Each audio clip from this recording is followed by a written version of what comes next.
বুঝছো বন্ধু, একদিন রাত পহেলে দেখবা তুমি নাই, পৃথিবীবাসী জানবে তুমি মরে গেছো।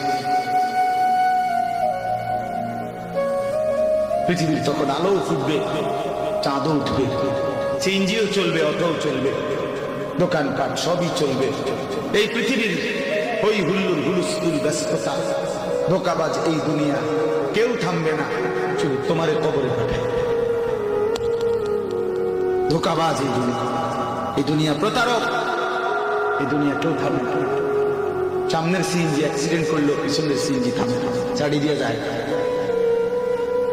সামনের গাড়ি অ্যাক্সিডেন্ট করলে পিছনের গাড়ি থামে না, ছাড়ি দিয়ে যায়। স্বার্থ করে এই দুনিয়া কেউ থামে না। বাপরে দাফন কইরা এই সন্তান, এই বউ বাচ্চারাই আবার এসার করে ওই দিনকেই ভাত খায়, তাই না?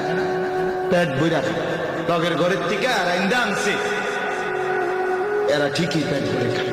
তোরা না কাঁদলো বিকালে, ওরা না দুপুরে কাঁদলো, কোন ভাত খায়? স্বার্থ কেউ থামে না দুনিয়া, আলো বাতাস সব চলে। তুমি বন্ধু, আল্লাহকুমুত তাকাসুর হাত্তা যুরতুমুল মাকাবির। আল্লাহ হচ্ছে বান্দা, আখিরাত ভুলে গেলা, দুনিয়ায় ডুবে গেলা, তবে মনে রেখো হাত্তা যুরতুমুল মাকাবির, এরই মাঝে কিন্তু একদিন কবরস্থানে পৌঁছে যাবে। হ্যাঁ, কই পৌঁছে যাইবা? তোমরা কবরস্থান দেখো নাই ভাইয়া? কাল্লা সাউফা তা'লামুন। আল্লাহ বলে কবরে আসলেই আমি বুঝাই দেব বান্দা আমার নাফরমানির শাস্তি কেমন। সুম্মা কাল্লা সাউফা তা'লামুন।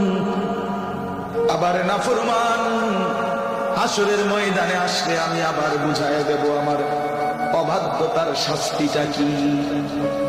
একবার বুঝাবো কবরে। তাফসীরের মধ্যে আছে কাল্লা সাউফা তা'লামুনা ফিল কবরি সুম্মা কাল্লা সাউফা তা'লামুনা ফিল আখিরাহ। আল্লাহ বলে একবার কবরে বুঝাইবো আমারে ত্যাগ করা, আমার নাফরমানি, আমারে সিজদা না করার শাস্তিটা কি। কবরেই টের পাইবা। ওয়া ইউকাইয়াদু লাহু মালাকুন আমা ওয়া আসাম্মু আবকাম। নবী বলেন নাফরমানের কবরে এমন একজন ফেরেশতা পাঠানো হবে, যেই ফেরেশতা অন্ধ, বোবা, বধির, চোখেও দেখে না, কানে